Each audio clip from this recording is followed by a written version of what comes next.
Mataji's.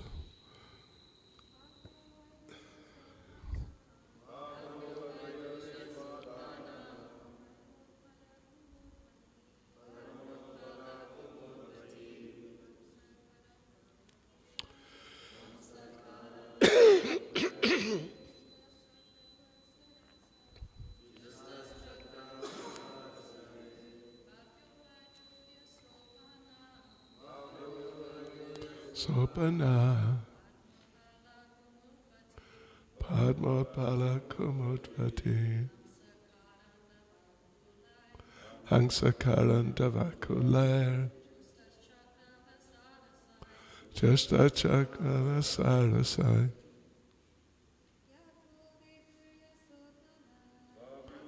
Adurya Sopana Kumutvati Hangsakarandavakular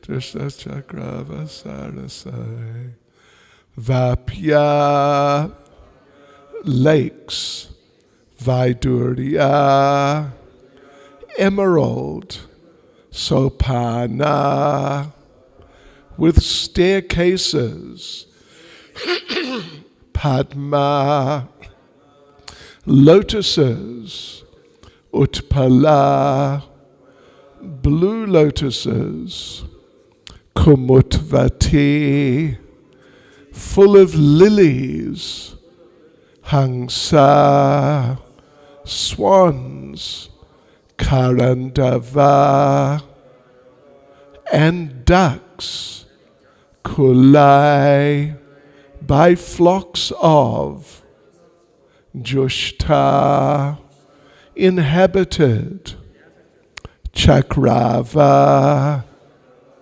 by Chakravakas,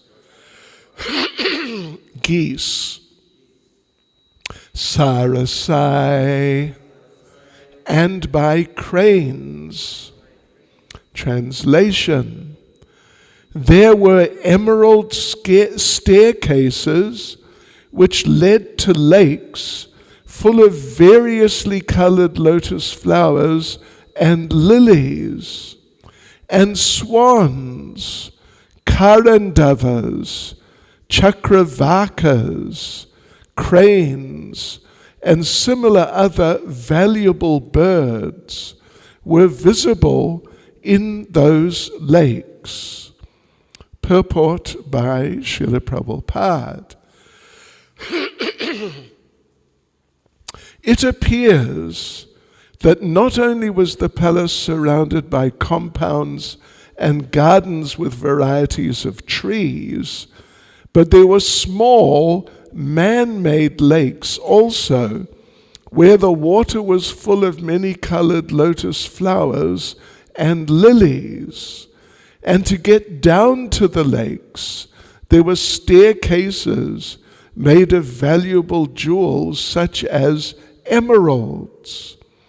By the beautifully positioned garden houses, there were many luxuriant birds, such as swans, chakravakas, karandavas, and cranes.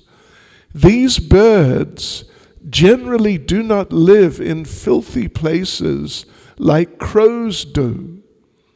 The atmosphere of the city was very healthy and beautiful. It can simply be imagined from its description.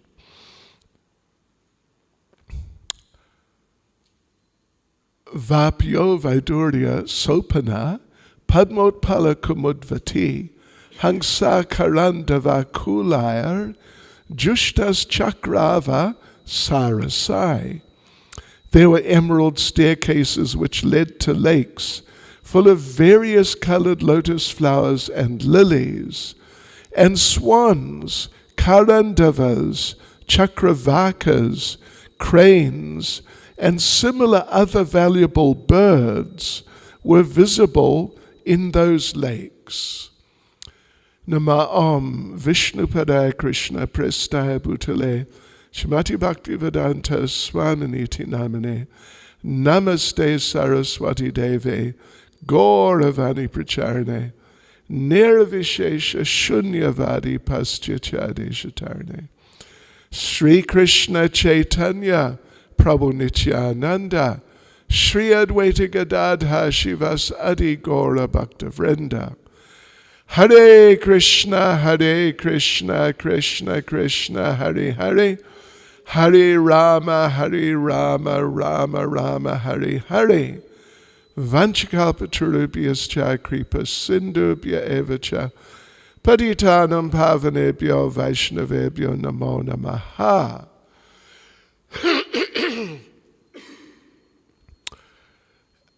Yes, so this is continuing the description of the beautiful grounds of the palace of King Uttanapad. And we do get similar types of descriptions here and there in Srimad Bhagavatam, where in different places where there's mention of different palaces, sometimes heavenly planets, even sometimes descriptions of Vaikuntha itself. We get these types of descriptions of these very beautiful scenes within which these people were living. And of course here in Chatsworth, we have our park across the road, which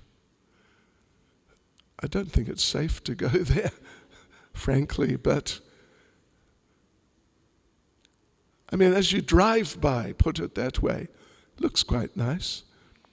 And then there was the one, Unit 2 on the left, on the hill going down, if you know that one. That's sort of not too bad. It's quite nice. There was a pond. Now it's just sort of, got overgrown. And then just at the turnoff into Unit 1, if you know what I mean, Mobini, then there's a park there with, not unpleasant. It is pleasant. And it also has a pond, which used to have water in it, but then, whatever happened. And there's another one, I haven't been up there for a while, which used to have lotuses. You remember that one? Unit 6 or somewhere up that way. It used to have lotuses, and the one devotee, Braj Bihari, do you remember him? He would occasionally bring lotuses down for the deities. So, these are sort of attempts at making nice situations like this. And some people will think that it's because everyone, I don't know, but at least so many people are so much focused on money and economy and these types of things that these types of beauties are not encouraged much. They're not encouraged so much, at least one could say like that. They're not encouraged so much because it costs money to maintain them. And so therefore, like these ponds that I mentioned, Unit 2, Unit 1, they had nice little ponds, I remember. But now it's just been left to just get overgrown. But actually arrangements of this sort are very important from a cultural point of view. But it's not just well, you can say from a cultural point of view, back some few hundred years, paintings, if anyone was to do a painting, it would just naturally mean something beautiful.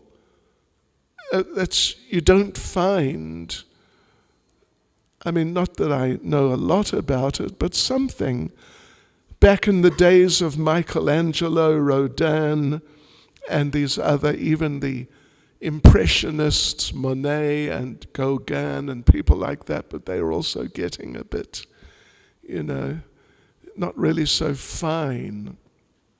But going back, like Michelangelo's time, a painting meant something beautiful, really beautiful. But nowadays, of course, well, anyway, I think you're probably as aware as I am of what passes as art nowadays, and even people pay enough money to complete the TOVP for some, at least to my eye, very unpleasant looking, sort of like nothing looking type of piece of paint on whatever canvas or something. And yeah, those are considered valuable. It's amazing. But it shows a loss of culture, a loss of appreciation of fine things, of beauty, so that buildings just become blocks, square, rectangular blocks of concrete, and even just buildings with finer features become less and less, and it's more just older ones. So it's Kali Yuga, it's all part of Kali Yuga. The age of quarrel and hypocrisy. In this age of Kali, men and women, means human beings, are always disturbed. They're quarrelsome, lazy, unlucky just to be born in Kali Yuga.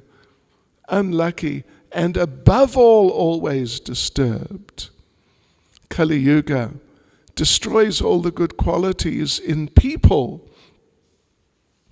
So every now and then, though, we hear of some nice garden somewhere. Maybe a couple of weeks ago, I saw an article about one of the famous gardens of England, 35 specific garden areas with particular features and all that sort of thing. So, on one hand, the loss of these things, and you could say just the lack of inclination to produce new versions of such beautiful things. It's all part of Kali Yuga. But on the other hand, if we look at it from the other point of view, when people live in such environments, then their characters become like that.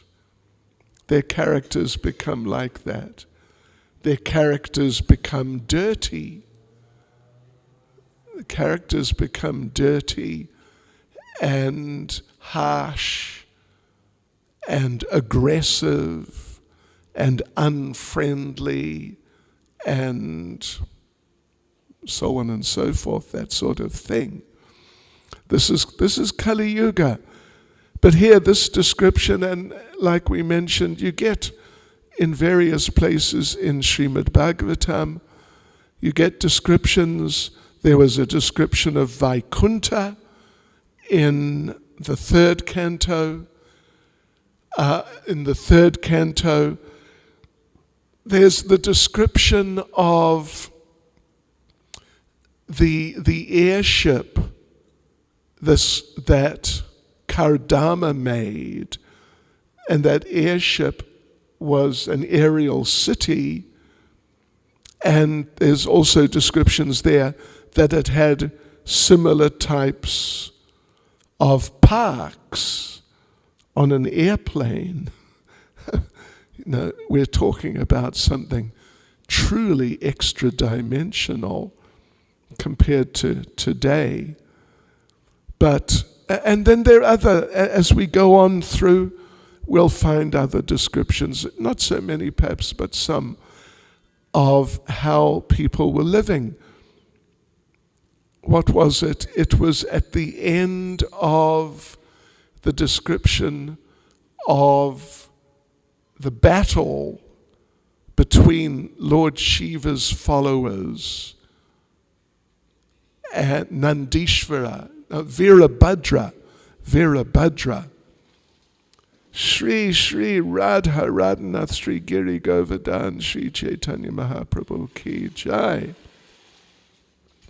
So at the end of that description, I'm sure we all remember the story. It's sort of the last story that we went through in great detail, the story of Dhruva Maharaj. No. Anyway, the story of that great battle there, Sati's suicide, and then the great battle that followed, and then at the end, Lord Brahma intervened and said, that all this chaos and destruction and just horrific situation has occurred because of offense to a great personality that was Lord Shiva. No, but where was it I was reading, or we were reading, or I was reading even, that everyone... Oh yeah, it was in that narration about the offenses to Lord Shiva by Daksha, that then Lord Brahma took all these various demigods, not all the demigods, but quite a number of them, and other sort of heavenly type personalities to Kailash. And so there was a description of Kailash. Do you remember that? It wasn't a long time ago that we were reading that. The description of Kailash, Lord Shiva's abode. And a few verses, just like this, a small number of verses, but of what a scene, what a situation. It's just, it's another world, because it is. It's another world. And one reason that it's another world is because the people who live in it, they have that sort of nature where for them, they just feel, we just live like this. How could you live otherwise? You must live like this. This is how to live. And this is the situation here, that Uttanapad, it's not just that he's the king and he's very wealthy, but he's just inclined to live like that. And, even our temple here, let's face it, Radha Radhanath was built with something like that in mind, but because, I don't know if it's just the influence of Chatsworth or what it is, but we tend to let things sort of deteriorate. I don't know how the fish are doing. I don't know if there's still as many fish as there were. I remember how they used to gather, right? You remember that? When I go out and come in now, they don't gather. What does it mean? I mean, I'm sure it means something. Anyway, so this was the beautiful situation. And of course, all these different types of beautiful situations. This is now heavenly planet, like very high level heavenly planet, very high level. You know, these people that children of Brahma, of Lord Brahma, or grandchildren of Lord Brahma. So they're very high level as far as demigods go. They're very high level. And this is how they live. This is the way, these are the ways, or these are the environments which they're attracted to live in. And when you live in an environment like that, then generally there'll be a tendency that it will uplift you, because it's very much sattva gun. It's very much the mode of goodness. I mean, what to speak of the opulence, emeralds, staircases encrusted with emeralds instead of pieces of concrete, or, some tiles, some ceramic tiles maybe, or whatever. But no, let's use emeralds. And then the next one's, let's use rubies. Right. So such environments are created by the influence of higher modes, if we're talking just about material environments. And living in such types of environments tends to influence people towards higher modes. And therefore there is a point to having such things. There's value to having beautiful parks and things like that, where people can go and not just sleep, but chant the holy names and get nice flowers for the deities and things like this. So these environments are formed by people who have certain natures, and they influence people's natures to become formed in such ways, better ways. So therefore, it is not just good, but it's very important to have such environments. In the 11th canto of Srimad Bhagavatam, in the 11th canto, there are descriptions of, well, I should say there's one verse actually in which Lord Krishna talks about how a person can change their position in the modes of material nature.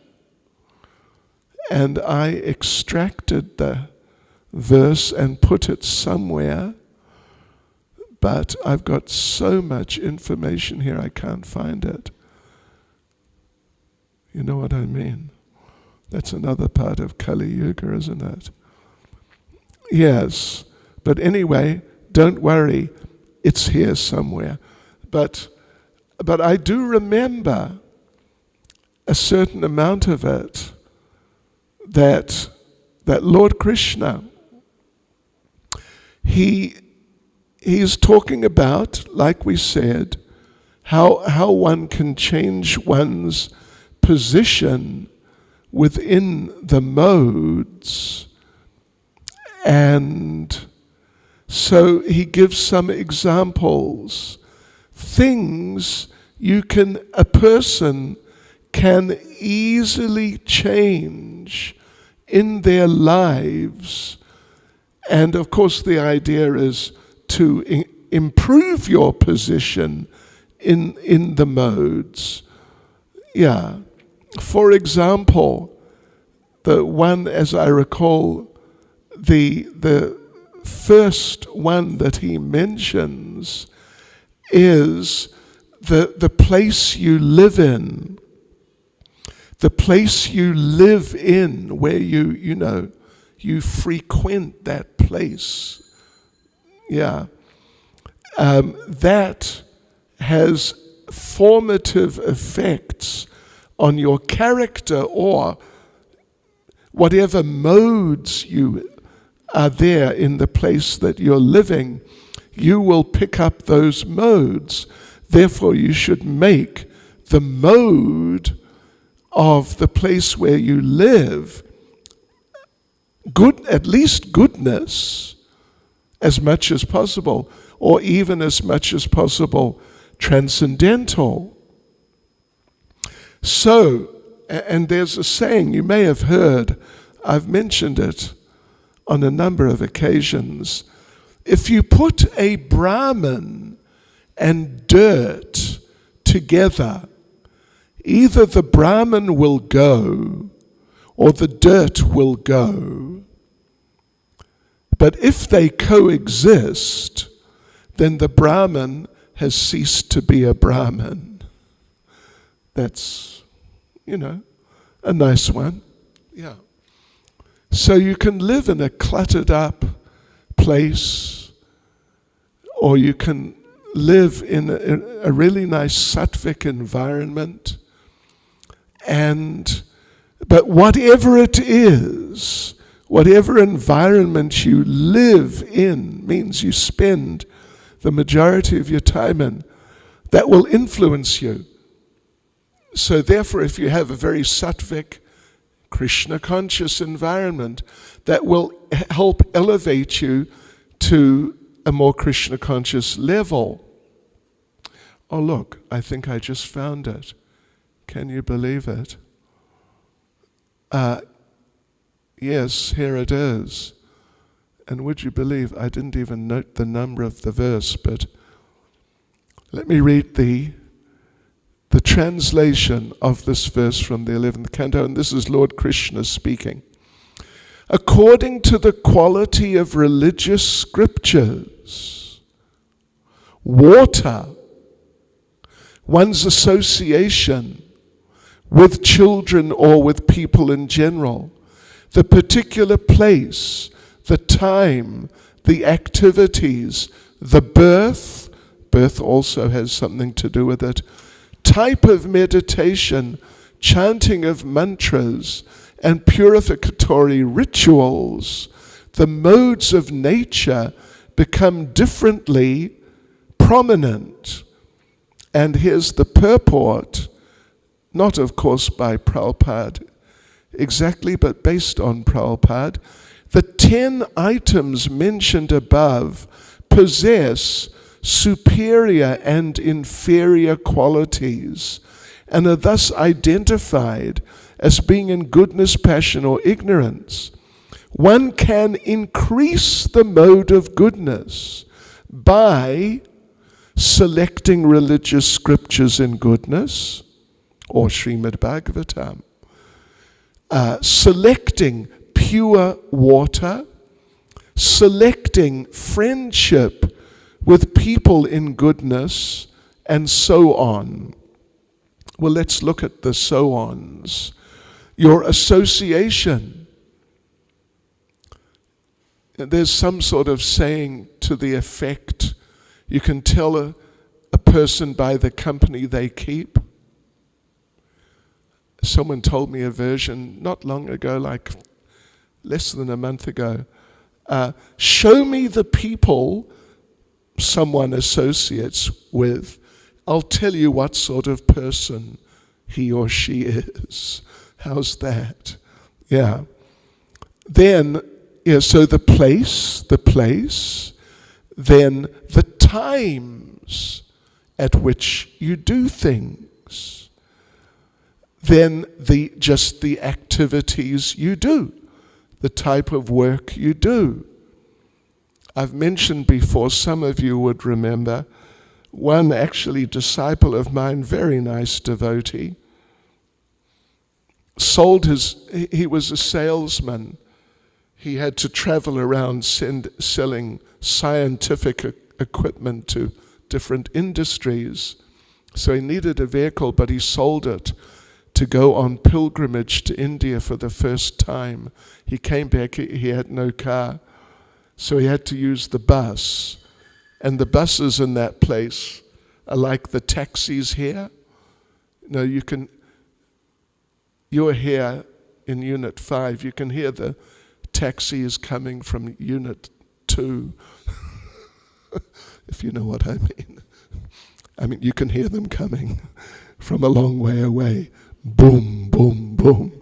So he was having to use these buses where they play the same music, and they're just jam-packed with people.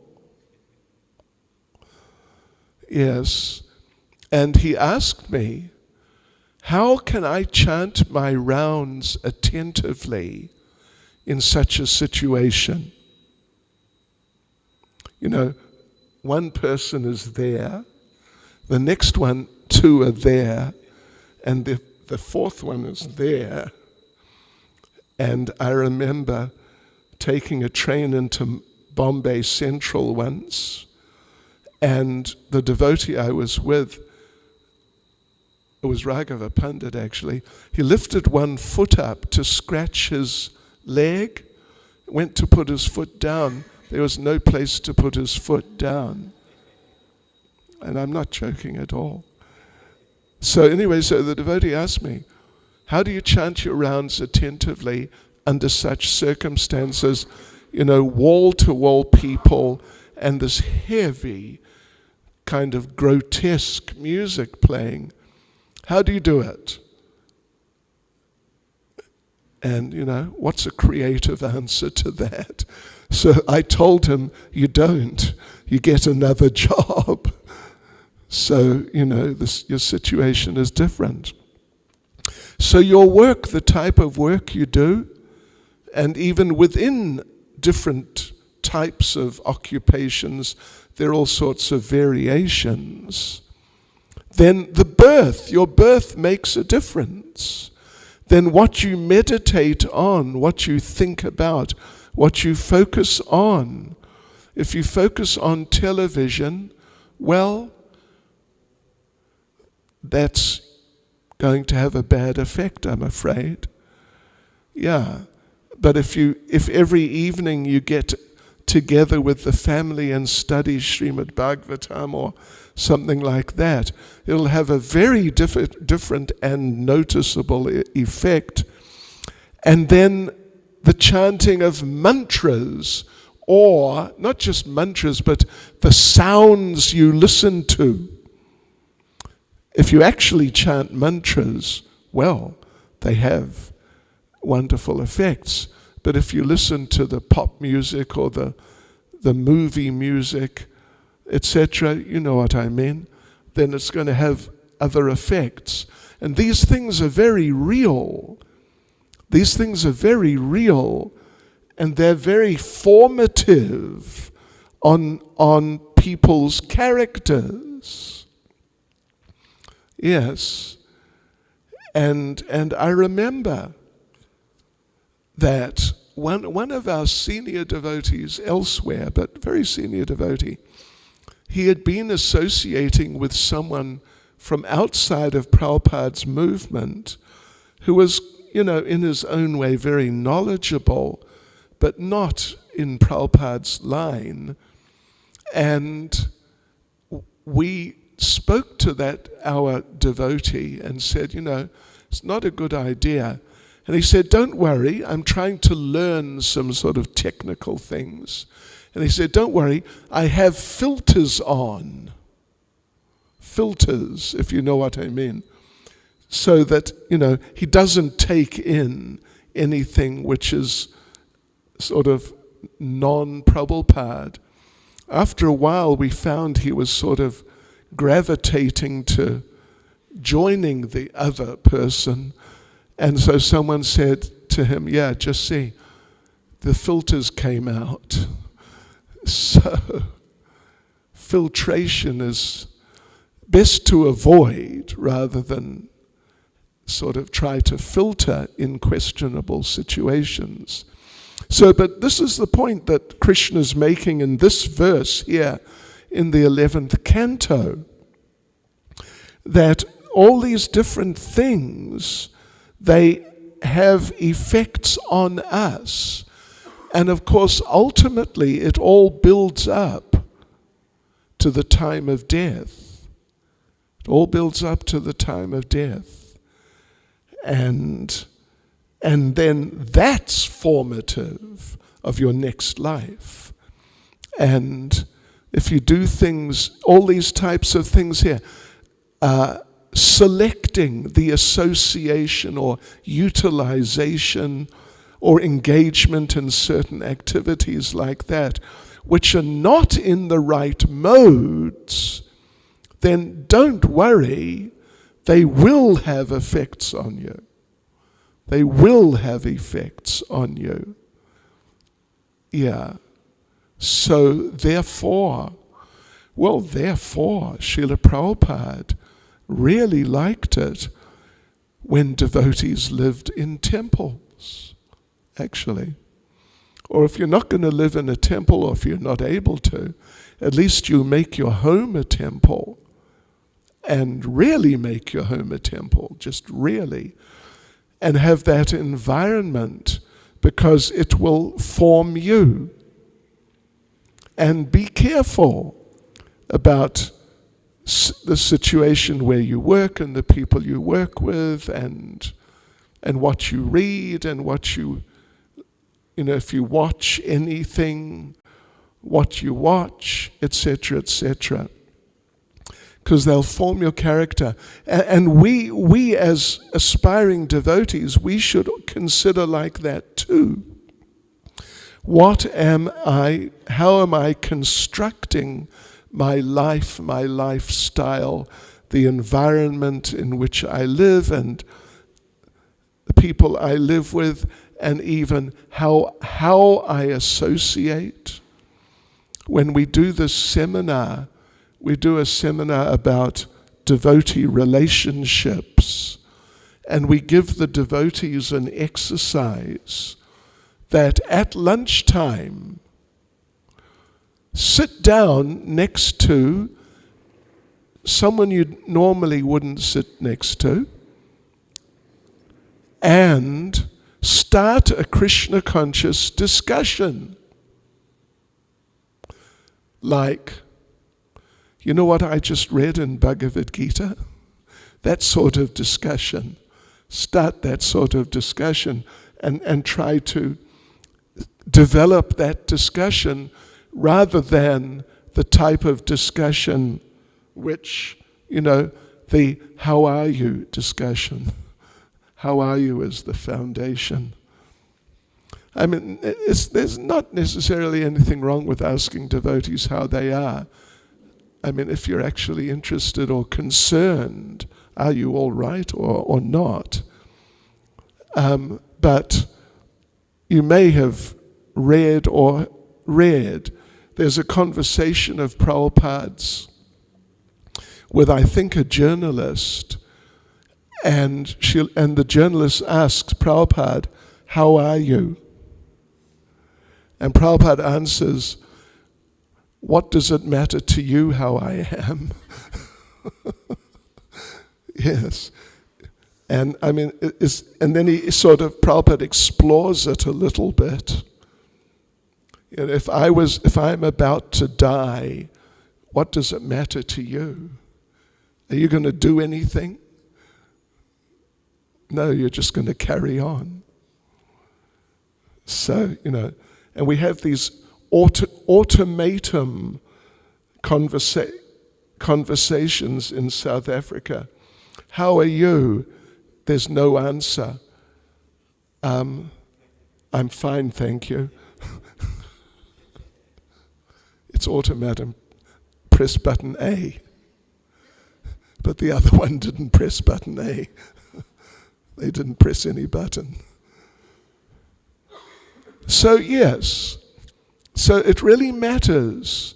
All these things matter. And this description here, well, we, frankly, as residents of the temple, we should really try to see and help. I guess it's Segi. Oh, you're initiated now, right? What's your name?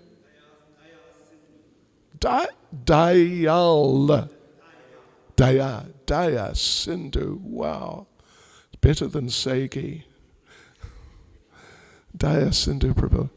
And we should try to, it wouldn't take a lot, but improve the environment.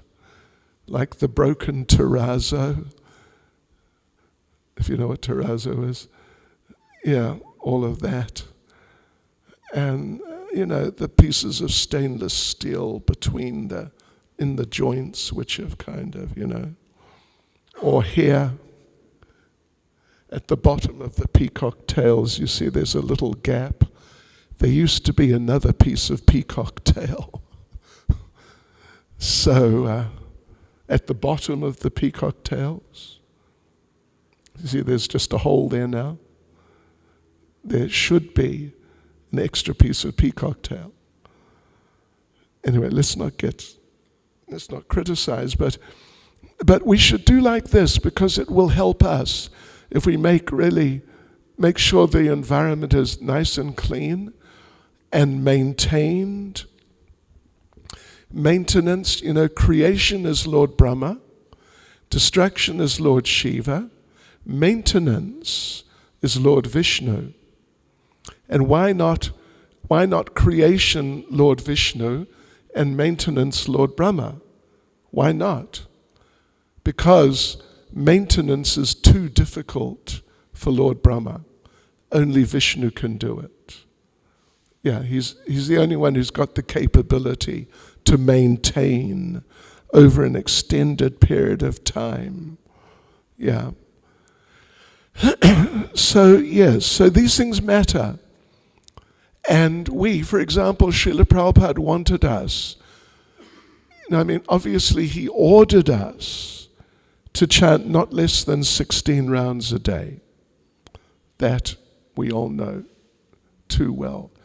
He ordered us to follow the regulative principles. But he also, more or less, ordered us, although it's not on the same level of order as 16 rounds, but he ordered us to read his books every day. He ordered us, more or less, not quite as strongly. Yeah. So we should do like that. That will form our consciousness. Otherwise, we may not notice it because there is such a thing as creeping materialism. You don't see it, but it's coming in. But you don't see it until it reaches a certain point, and then you realize, oh gosh, look at this. It's different from what it was. Yeah, so we may not notice it in our consciousness, but if we are not reading Prabhupada's books on a daily basis, and if we don't have not read, say for a month, just for argument's sake, then there will be a change in consciousness. And I remember when I was doing traveling Sankirtan in the UK and surrounding areas. We would sometimes travel for 3-4 weeks and then come back to the temple. And we would notice when we came back that we had become sort of a little, but we could see a little kind of rougher, slightly cruder, and so on like that, through being out and not in the intensely atmosphere of the temple. So yes, this is Krishna consciousness. And in Krishna consciousness, everything matters.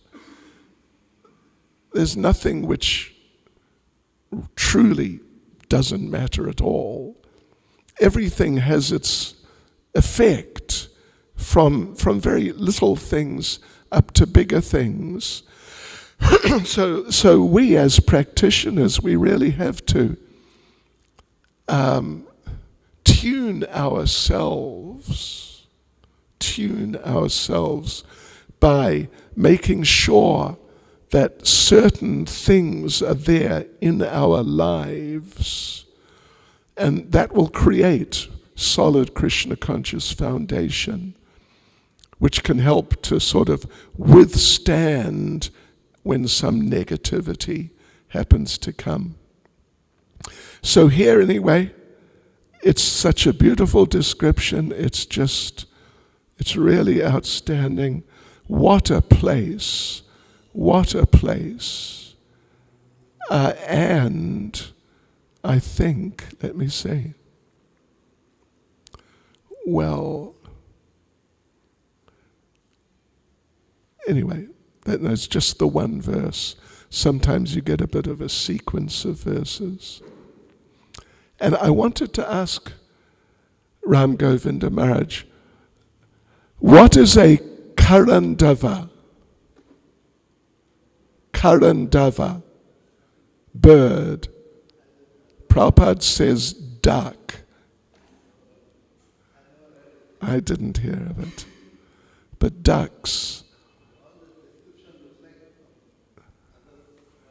From another world. That's right. Yes.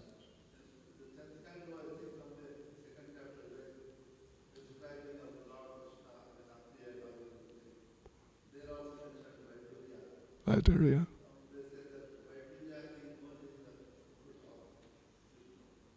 Really?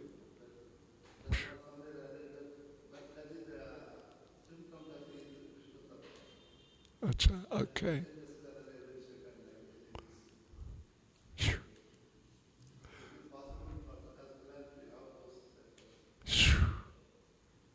Hare Krishna.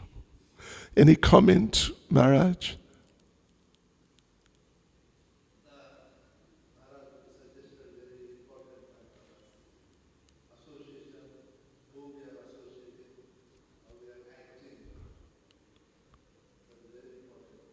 Yes.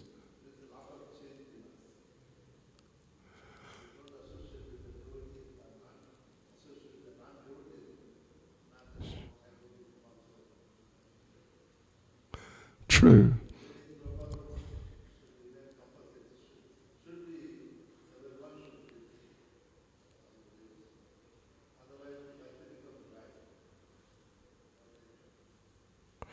And the devotees must be good association also. Yeah. Not talking, not gossiping. Talking about Krishna. Hare Krishna. Any comments, questions, points? Yes.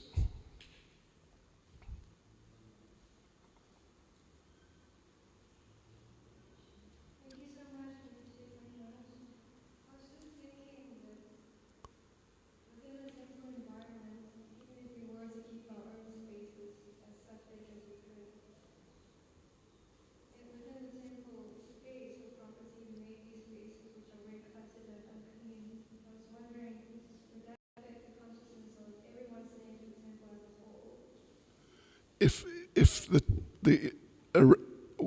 the grounds are unclean, Not the grounds, but maybe some rooms or some rooms, storage rooms, or some rooms are not kept quite septic. I mean, if they are visible to everyone, it'll have some influence. If they're locked up, less. But everything should be kept in an orderly way. If it's worth keeping, keep it nicely. Am I answering your question?